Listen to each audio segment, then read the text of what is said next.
El sofá naranja, con Eduardo Menéndez.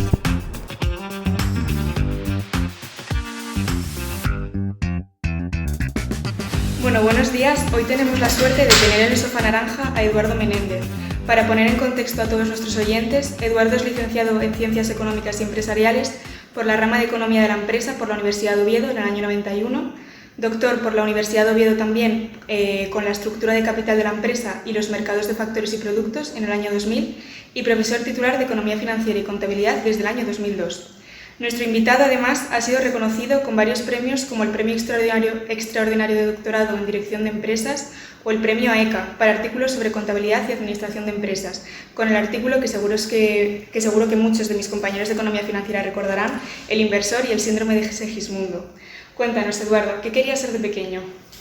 De pequeño, pues me imagino que futbolista, yo creo, era lo que en aquella época se estilaba. Y además yo llegué a jugar en el Real Juvencia de Trubia, que es un equipo más antiguo que el Real Oviedo, imagínate. Y no, pues en aquella época era futbolista, yo creo, la principal así, expectativa que había, yo creo. Bueno, la verdad que difiere mucho de tu carrera actual. Sí. Entonces, ¿cómo decidiste cursar este grado? ¿Cómo decidiste hacerte doctor? Porque la verdad que es un cambio bastante drástico. Sí, bueno, con el tiempo uno va cambiando, ¿no? Cuando llega ya la adolescencia y el bachillerato, pues ya tienes que plantearte otras cosas, ¿no? Pero el fútbol no daba para más. Entonces me gustaba la economía y entonces cursé la licenciatura en economía en la rama de economía de la empresa. Y después surgió la posibilidad de quedarse como profesor y me gustaba sobre todo la rama de las finanzas. Entonces, pues miel sobre hojuelas, ¿no? Porque al final pude cursar lo que más me gustaba. Entonces fue el inicio de la carrera. Bueno, hablabas un poco de tus años de cuando eras más joven. Entonces, si preguntásemos a tus padres, ¿eras buen estudiante, no eras buen estudiante, suspendías? Bueno, yo creo que era buen estudiante, ¿no? Que a veces, bueno, pues no se sacaban las notas mejores o había un suspenso, pero en general era buen estudiante, sí. Incluso en la fase de la adolescencia, que ya sabes que es una fase muy compleja, Sí. bueno, considero que era buen estudiante. ¿Y durante tu tiempo como estudiante de Administración y Dirección de Empresas, fuiste becario en algún banco? No disfruté de ninguna beca, ¿no? Tuve un proyecto vinculado con la fundación del Banco Herrero en la época, pero no disfruté de ninguna beca especial, ¿no? De los trabajos de investigación que has hecho a lo largo del tiempo, ¿cuál es el que más te ha gustado o del que guardas igual un mejor recuerdo? Bueno, pues yo creo que uno de los trabajos que más recuerdo es en un congreso en Burgos, que me dieron un premio a la mejor ponencia que había sobre diversificación de la empresa y estructura de capital, hace ya en el siglo pasado. Sí, fue bastante enriquecedora y sobre todo fue un impulso definitivo para terminar la tesis. Sabemos además que tienes una faceta literaria, has escrito un total de 8 libros en los que combinas novelas y finanzas. ¿Nos recomendarías alguno? ¿Tienes algún preferido? Bueno, pues para aburrir menos al personal, yo creo que el mejor es la novela de intriga, ¿no? La de Las Islas del Rumor se llama. Es una novela sobre el origen de la bolsa en Ámsterdam, que tiene una cierta dosis de intriga y explica un poco el componente especulativo de las bolsas que sigue estando presente hoy en día, ¿no? Es una novela que, bueno, la referencia es 1602, 1603, pero lo que pasaba allí no difiere en exceso de la situación actual, ¿no?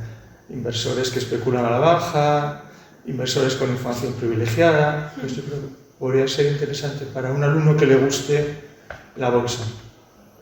Y bueno, ¿cómo valoras la gran transformación que está experimentando la banca?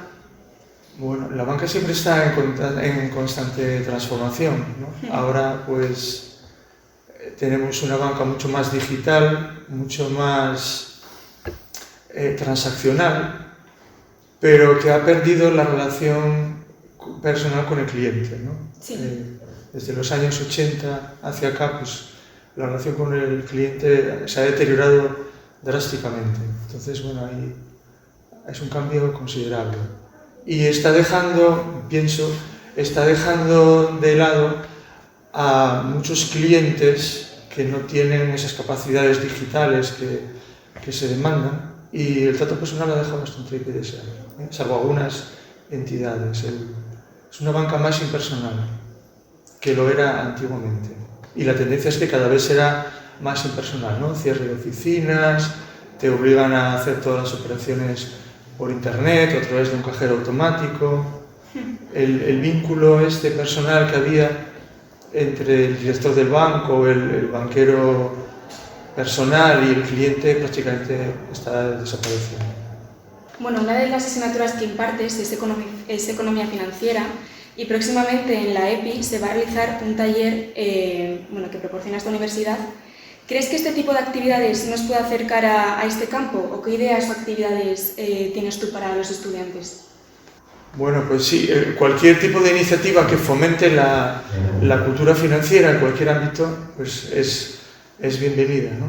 Es que de cultura financiera no andamos demasiado sobrados, y si miramos los informes de la Comisión Nacional del Mercado de Valores o del Banco de España, el nivel de cultura financiera es muy bajo. Por tanto, cualquier tipo de medidas que fomenten las capacidades financieras, pues está muy bien, ¿no? Pero a cualquier tipo de edad, no solamente pensando en estudiantes universitarios.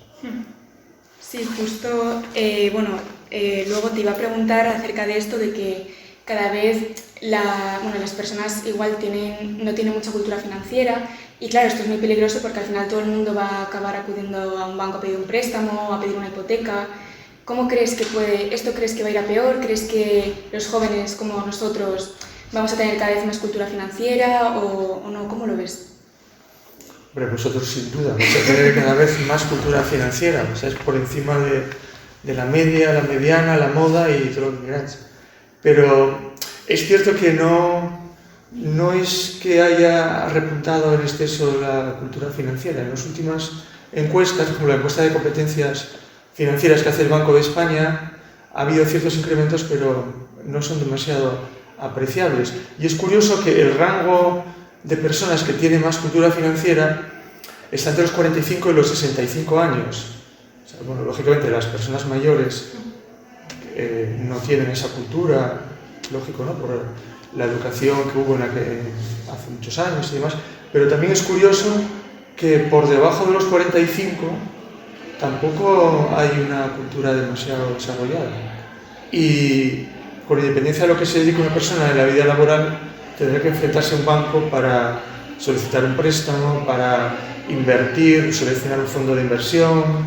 Entonces, es una materia que debería impartirse y darle mucho mayor énfasis que la actual. Es mi opinión. Sí, que igual crees que, por ejemplo, en bachiller, que igual habría que hacer como una asignatura dentro de economía, como algo más específico, ¿no? Sí, debería haber. En las enseñanzas medias debería haber un mayor enfoque de las finanzas, sobre todo de los aspectos que día a día van a ser necesarios. La encuesta esta del Banco de España que mencionaba, recuerdo que una de las preguntas era sobre la inflación, y más de la mitad de los encuestados no sabían el impacto que tenía la inflación sobre sus vidas, ¿no? Sobre su capacidad real de comprar y demás. Ese es una variable, es un aspecto preocupante. Debería haber más educación financiera en todos los ámbitos. Y además eso, que haya más educación financiera, sería una medida de defensa muy interesante contra el fraude financiero, porque muchos fraudes financieros se basan en ideas falsas, en mitos falsos sobre las finanzas, ¿no? El hecho de que el inversor puede conseguir altas rentabilidades sin asumir riesgos, muchas cuestiones que son las bases de las estafas, se basan en creencias falsas debidas a una carencia financiera importante. Bueno, también sabemos que formas parte del grupo de finanzas y gobierno corporativo. Cuéntanos un poco sobre qué actividades van dirigidas a los estudiantes y cómo las lleváis a cabo, para ver si nos animamos. Pues sabes muchas cosas, habéis indagado bastante, Muy bien. Lo que estamos haciendo ahora es estudiar cuestiones vinculadas con el gobierno corporativo de las empresas, cómo el gobierno corporativo de las empresas influye sobre su rentabilidad, sobre su capacidad para generar, para expandirse. Y hay un proyecto de educación financiera también. Hay un proyecto que pretende expandir la educación financiera a ámbitos no necesariamente universitarios, ¿vale? Es un grupo que se dedica desde hace años ya a temas vinculados con el gobierno corporativo, la estructura de las empresas, el impacto sobre la rentabilidad, cuestiones nucleares sobre las finanzas. Y a la hora de construir una cartera de inversiones, ¿cuáles dirías que son los principales objetivos? Y bueno, si nos puedes decir de qué está compuesta la tuya. Bueno, ya sabes, en casa del herrero cuchillo de palo, que dicen, ¿no? Bueno, la mía es muy sencilla, no tiene así grandes historias.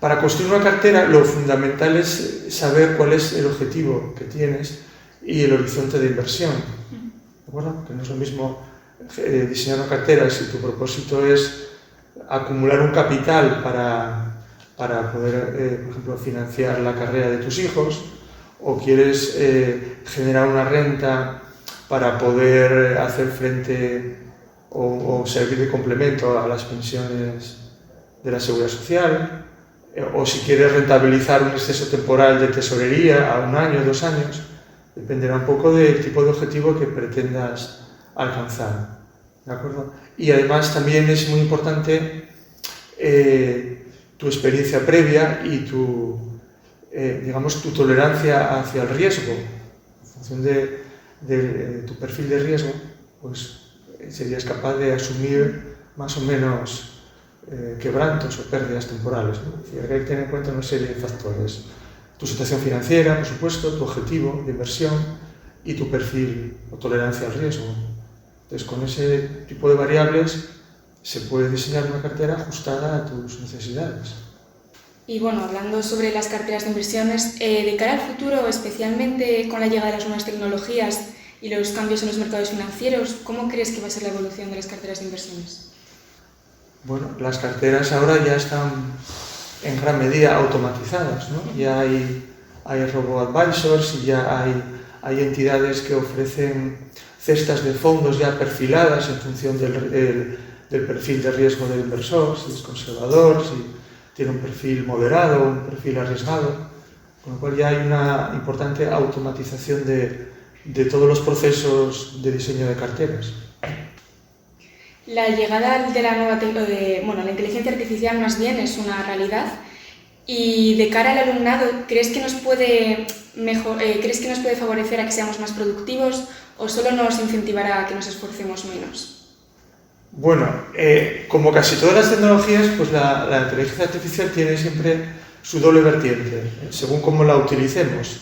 Si la utilizamos para mejorar nuestra capacidad para estudiar, para investigar, para conocer cosas nuevas, para adentrarnos en mundos que hasta ahora eran difícilmente accesibles, pues será genial, ¿no? Pero si lo utilizamos como ChatGPT, para hacer trabajos supuestamente originales o para otros temas similares, pues lógicamente iremos hacia atrás como cangrejo, ¿no? Depende un poco del uso de las tecnologías. No podemos decir, a mí no me gusta ser categórico, ¿no? Dependerá del uso que se utilice la inteligencia artificial, ¿no? Pero yo creo que si se usa en provecho, podría mejorar pues muchas cosas. La educación del alumno, podría saciar su curiosidad por conocer nuevas cosas, ¿de acuerdo? Yo, por ejemplo, hace 30 años, para conocer los estados financieros de una empresa, había casi que ir una empresa cotizada, había que ir a la Bolsa de Madrid, había que ir a la Plaza de la Lealtad. Hoy en día, a doble clic en un ordenador, te puedes acceder a cualquier dato. pero esa accesibilidad la estás usando realmente o no. Entonces, la cuestión es un poco el provecho, ¿no? El uso que des a esas tecnologías. Bueno, yo creo que como alumno que nos puede también favorecer si lo usamos de manera correcta. Bueno, según el informe, el uso del efectivo y de otros medios de pagos que proporciona el Banco de España, y bueno, está elaborado por Laura Ferrando y Diana Posada, observaron una transformación en la forma en la que los ciudadanos realizaban sus pagos, con un incremento de la digitalización que responde en parte pues, a una mayor facilidad en el uso de este tipo de métodos de pago. ¿Cuál crees entonces que será la evolución del efectivo en el futuro? Bueno, cada vez menos transacciones se hacen en efectivo ya, por lo cual vamos hacia una digitalización total y el uso de tarjetas de crédito, de sistemas de transferencia como Bizum y demás, pues serán crecientes, ¿no? Hay un control absoluto de nuestros movimientos de ingresos y gastos. Hoy en día ya prácticamente no hay apenas privacidad y la tendencia es esa, a utilizar cada vez más los medios telemáticos e informáticos. Aunque también eso introduce agilidad, transparencia, mayor control del individuo, que no sé en qué medida es interesante si se utiliza mal, pero también introduce la posibilidad de que aparezcan nuevos fraudes. Ahora ya se puede robar la cuenta de un cliente sin necesidad de salir de casa, con lo cual surgen también nuevos riesgos que deben ser tenidos en cuenta. Y bueno, ¿y tú quieres más de comprar el pan con tarjeta o en efectivo entonces? No, yo soy de comprar el pan en efectivo. Yo sigo comprando el pan en efectivo. Yo soy bastante clásico en ese sentido. Para transacciones pequeñas no suelo hacer uso de las tarjetas. Bueno, he visto gente que, tomar un café y pagar con tarjeta, me parece excesivo, ¿no? No sé qué opina el del bar con la comisión que le cargan por cada café que venden. Pues bueno, yo uso tarjeta solo para movimientos, para pagar en restaurantes o para hacer compras, viajes y demás, pero no lo uso con una total asiduidad. ¿Vale? Para las pequeñas transacciones sigo utilizando el dinero. Efectivo. ¿Vale?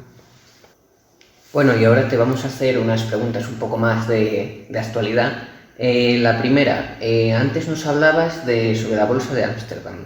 ¿Crees que las criptomonedas y especialmente el Bitcoin, ahora que ha roto máximos, es otra crisis como la de los tulipanes? Bueno, pues es una buena idea, una buena pregunta. Lo que hay es una euforia financiera importante sobre las ciberdivisas en general, ¿no? Entonces, yo soy bastante escéptico sobre las cibermonedas en general y hay tantas además que algunas no tienen ninguna base real, ¿no?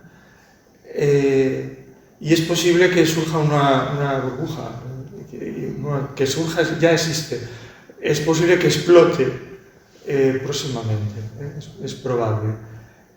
Además, ahora como la Bolsa de Nueva York autoriza la canalización de inversiones a través de ETFs en bitcoins, o la Bolsa de Londres va a permitir también que se comercialicen los ETN sobre cibermonedas, bueno, pues eso les da un cierto respaldo legal a este tipo de instrumentos y se corre el riesgo de que haya un exceso de optimismo y una cierta exuberancia irracional, como decía Alan Greenspan, que acabe pues, en lo de siempre, en una burbuja.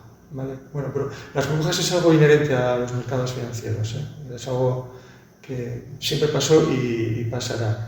Los tulipanes, la Compañía de los Mares del Sur en Inglaterra, o las .com a finales del siglo pasado en Estados Unidos, que no hace tanto, y posiblemente pues, aparezca otra burbuja. También hay otra burbuja vinculada con la inteligencia artificial. Ahora, todo lo que suena a inteligencia artificial se compra, aunque no se analice con detalles y cuál es el negocio intrínseco asociado, ¿no? Con lo cual, bueno, las burbujas siempre están ahí y el problema es alejarse antes de que exploten. Actualmente los tipos de interés han subido bastante desde ahora poco más de un año. ¿Crees que estos tipos de interés son altos para controlar la inflación y si afectan de forma muy negativa al financiamiento de estados o de empresas? Bueno, como sabéis muy bien, si hay una política monetaria restrictiva, si hay una subida de tipos de interés, eso afecta a toda la economía, pero especialmente a aquellos agentes económicos que tienen un elevado endeudamiento. El Estado, por ejemplo, es un caso especial. También hay muchas empresas que están altamente endeudadas, con lo cual una subida de tipos provoca una presión al alza sobre los costes financieros y las expectativas de rentabilidad.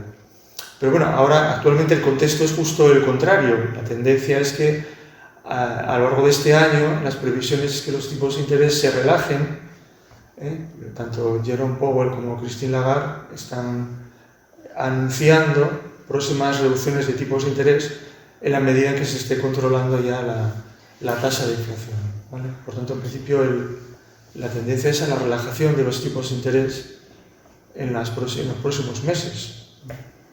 Ahora que decías justo esto de Christine Lagarde y de Jerome Powell, ¿son realmente fiables? Porque también dijeron que la inflación iba a ser un fenómeno transitorio. Ya, sí. Bueno, hay un chiste sobre los economistas que dice que los economistas han sido capaces de predecir 9 de las últimas 5 crisis económicas, ¿no? Bueno, lleva mucho tiempo diciendo que que la inflación se iba a controlar, que iba a ser temporal y ha durado unos cuantos años. Entonces, bueno, yo creo que la credibilidad de los bancos centrales está también en entredicho en ocasiones, ¿vale?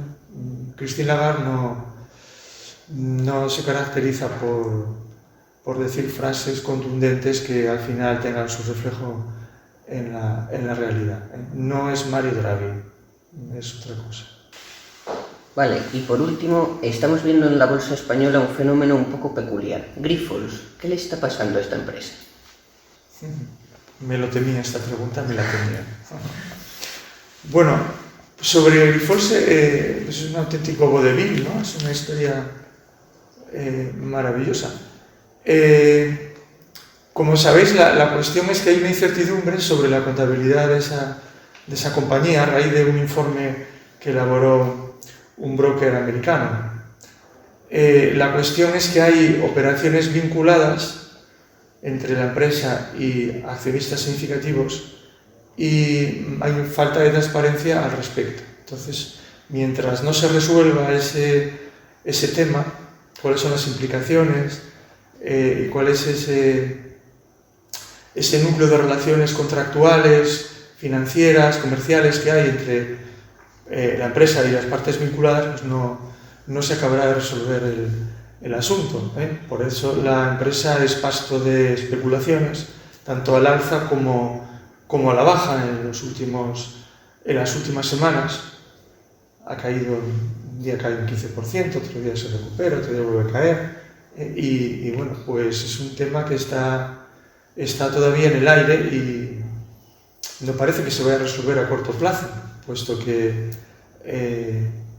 está pendiente un informe de la CNMV sobre el requerimiento de información adicional que se les ha solicitado.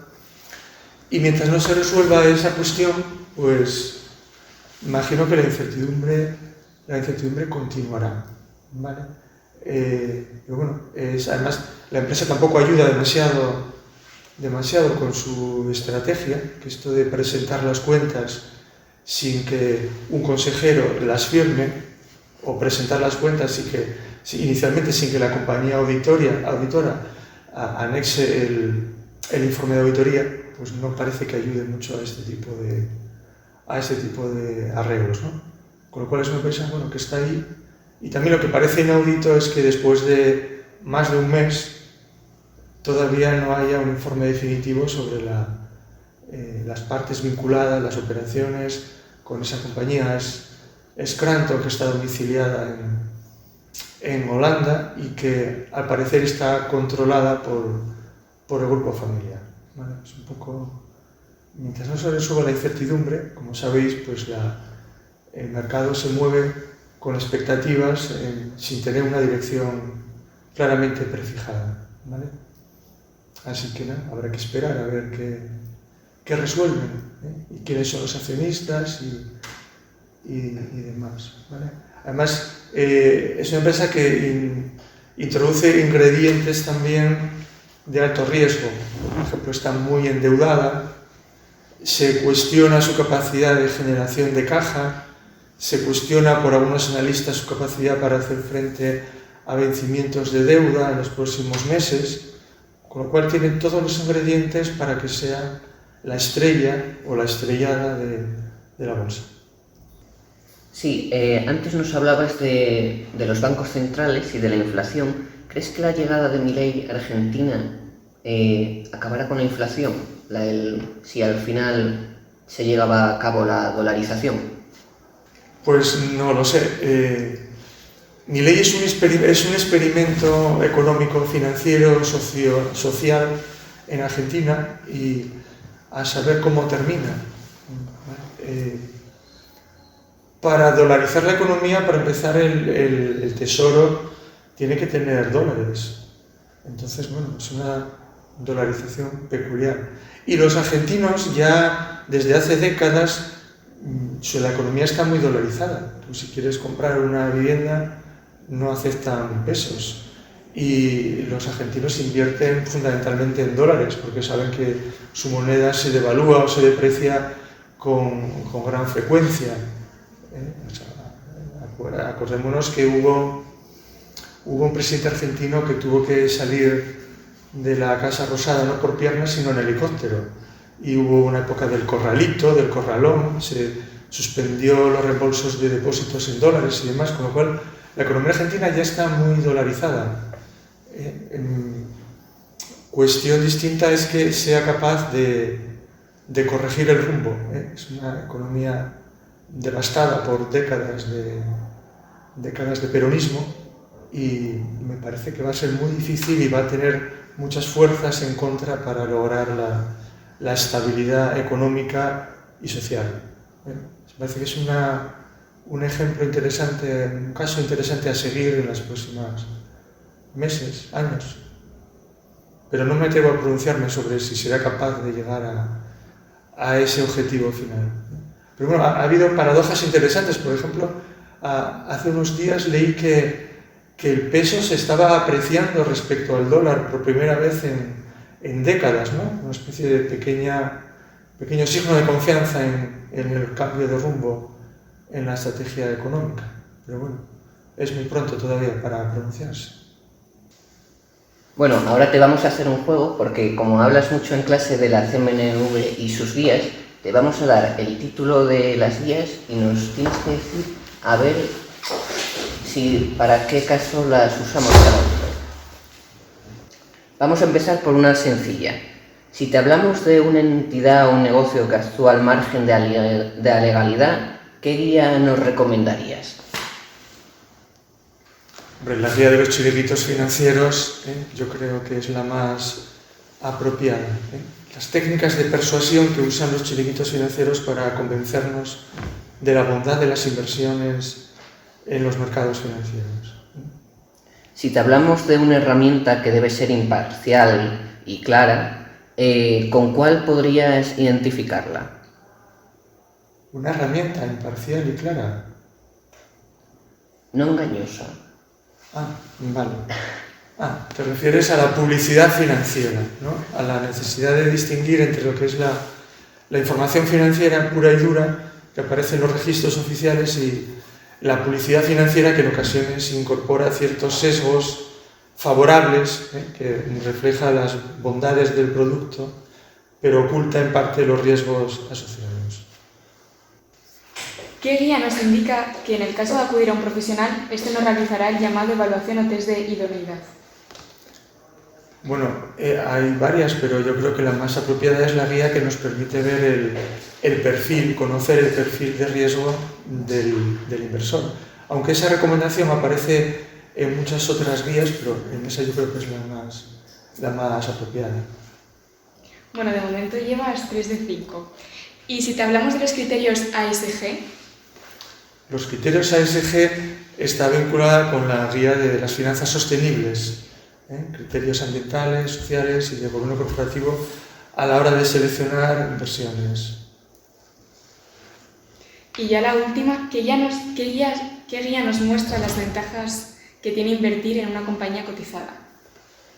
Pues hay una guía que explica los derechos que tiene el accionista en las compañías cotizadas en bolsa, derechos y obligaciones que asumen. Mayor liquidez, mayor transparencia, acceso a información, posibilidad de influir sobre la toma de decisiones, etc. Bueno, te las has sabido todas. Te las sabes muy bien. Menos mal. Y ahora vamos a pasar a una parte más dinámica, más rápida y bueno, un poco menos académica. Cuéntanos, ¿cuáles son tus hobbies? Mis hobbies. Bueno, pues mis hobbies, pues la lectura, hacer deporte, pasear, los típicos de una persona estandarizada. No tengo hobbies así especialmente raros. Haces deporte, entonces, ¿qué ejercicio practicas? ¿Qué deporte? Bueno, lo que más hago es el running. Más hago es running. Pero bueno, también hago el gimnasio, pero generalmente lo que más hago es running. Y también hago un deporte muy importante que es el fesoring, que es manejar la fesoria, ¿sabes? Pues, cultivar tomates, brócoli, lechugas, esas cosas. Es un deporte muy completo, fortalece los bíceps, los cuádriceps, todo. Pero el problema es que no es olímpico, entonces no está homologado y no hay muchos seguidores, pero bueno, no pierdo la esperanza de que algún día sea olímpico y poder competir incluso. Estaremos atentos a la televisión para ver. Sí. Bueno, ten en cuenta que ya es olímpico el curling, o sea que ya no... Poco le quedará. Sí, poco le queda ahí, claro. ¿Y tienes mascota? Sí, tengo mascota, sí. Tengo un Golden Retriever. Tengo una Golden Retriever hembra que se llama Siana. Mira, ese es mi perro preferido. ¿Eres una persona madrugadora o trasnochadora?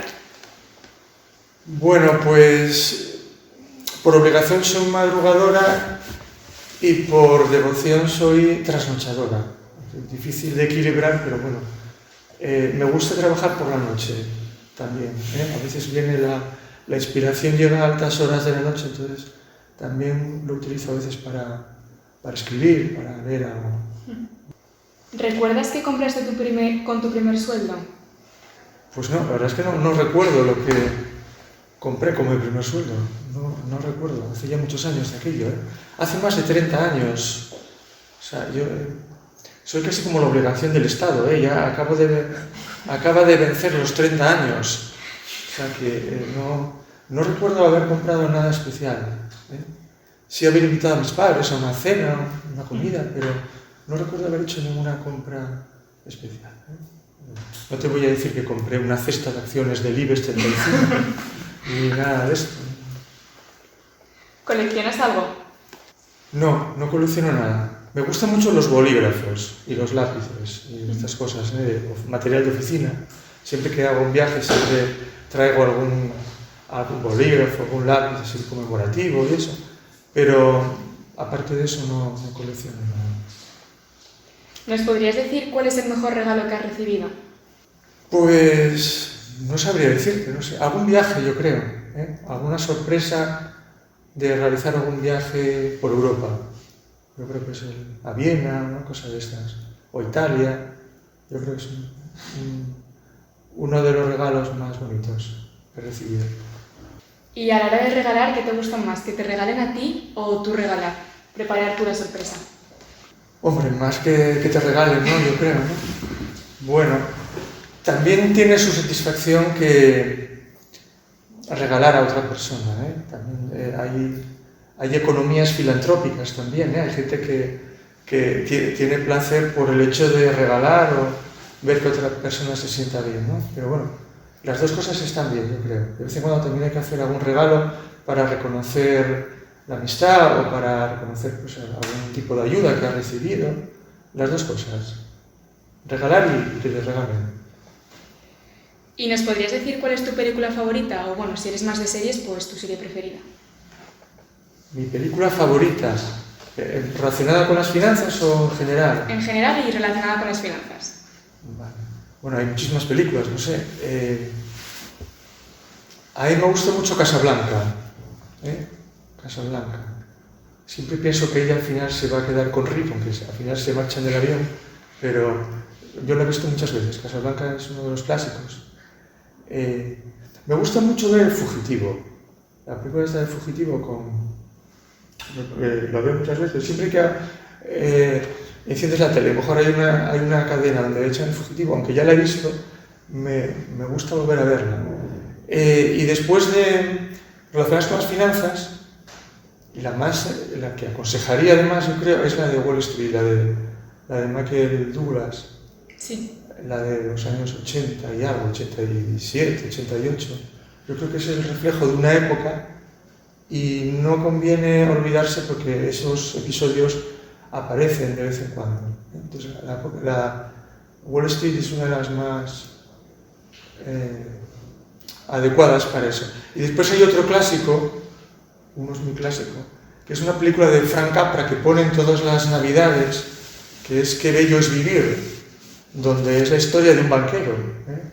Es la historia de un banquero en la época de la Gran Depresión americana y demás. Entonces, es una obra maestra también que está relacionada con la banca y las finanzas, ¿vale? Y que reponen siempre todas las navidades. Es como ver un Ben-Hur en Semana Santa, igual, ponen en todos los lados. Bueno, nos comentabas que te gustaba mucho leer, entonces recomiéndanos tu libro preferido, por ejemplo. Bueno, pues no sé cuál es el libro preferido, no sé. Para estos temas que estamos hablando de finanzas y demás, yo recomendaría un pequeño libro de Galbraith que se llama Breve Historia de la Euforia Financiera, que es la explicación un poco de cómo se generan las burbujas y cuáles son los factores que desencadenan la crisis, ¿no? Entonces, explica los episodios más conocidos. Empieza por la época de los tulipanes en Holanda, lo de la Compañía de los Mares del Sur en Inglaterra, donde, por cierto, un físico muy importante, ¿no?, de la manzanita, se arruinó invirtiendo en la Compañía de los Mares del Sur, Isaac Newton, y explica también el crack del 29. Yo creo que es una película, un libro interesante para los alumnos que les guste las finanzas. Y yo ahora estoy leyendo un libro también relacionado con la banca y demás, que es la biografía de Bartolomé Spínola, que era el banquero de Felipe IV, en la época ya del declive del Imperio Español, 1640 más o menos, y explica pues las peripecias que tenía que afrontar para conseguir que el Estado pudiera financiarse, pudiera amortizar la deuda, los asientos con los banqueros alemanes y demás. Es un libro muy entretenido que habla sobre banca y sobre finanzas. Y bueno, ¿te gusta escuchar? Aparte, perdona, de las Islas del Rumor, por supuesto, que yo hago como Cela. Yo he venido aquí a hablar de mi libro, o sea, que no voy a marchar sin hablar de mi libro. Muy bien. ¿Te gusta escuchar música? ¿Cuál es tu canción preferida? No sé, no tengo canciones preferidas. Hay muchas canciones y depende del momento que tengas, ¿no?, de la situación personal, o hay muchísimas, no sabría decirte. Pues, Mediterráneo de Serrat me gusta mucho. No sé, las canciones de los 80, que te hace recordar épocas pretéritas más jóvenes, y hay infinidad de canciones. Libre de Nino Bravo, me gusta mucho escucharla también. Hay muchísimas, no tengo una o dos preferidas, hay un repertorio muy amplio en función de tu situación personal, ¿no?, el momento. En forma de Glenn Miller también, la música, hay muchísimas. ¿A qué personaje histórico te gustaría conocer? ¿A qué personaje histórico? Bueno, pues hay muchísimos, ¿no? Yo creo que a Cristóbal Colón sería interesante embarcarse allí en Palos del Mover para atravesar el Pacífico, ir a las Indias, ¿no? yo creo que sería una experiencia interesante. O a Leonardo da Vinci, yo creo. Leonardo da Vinci en la época que estaba en Milán y que estaba pintando en el convento de Santa María de Lerache, estaba haciendo el mural sobre la Última Cena, y ver cómo los monjes le estaban presionando porque llevaba mucho tiempo y no acababa, no encontraba las caras para hacer el personaje, sobre todo de Judas, y al final se le ocurrió que al superior le puso a Judas la cara del superior de la orden para ya resarcirse. Yo creo que estaba bien. Y en aquella época allí estaba Luca Pacioli, que fue el inventor de la partida doble, la contabilidad moderna. En aquella época también estaba, la Milán de la época de los Sforza, que viene a ser como la Florencia de los Medici, también sería una época histórica interesante. Bueno, y la última pregunta, que es la más difícil de toda la entrevista y la más importante. ¿La tortilla de patata con cebolla o sin cebolla? Bueno, yo la verdad es que no reparo en eso. Yo las como con cebolla y sin cebolla, ¿vale? Sí es verdad que la cebolla pues le da un poquitín más de frescura, no sé, a las tortillas, pero yo te diría que incluso las hay muy ricas sin patata.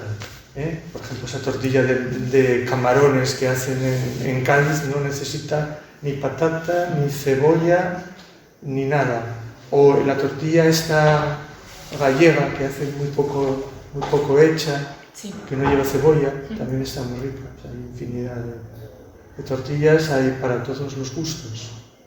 O la tortilla francesa que se inventó en Cádiz. ¿No sabéis que la tortilla francesa se inventó en Cádiz durante la época del asedio por parte de las tropas napoleónicas? Se quedaron sin patatas y entonces se inventó la tortilla francesa porque estaban los franceses allí acosándolos. Hay infinidad de tortillas. No sería una variable discriminante la cebolla, ¿vale? Y bueno, como sabemos que te gustan los regalos, tenemos un pequeño detalle para ti. Genial. Muchas gracias. Unas rocas, muy bien. Sí. Muchas gracias.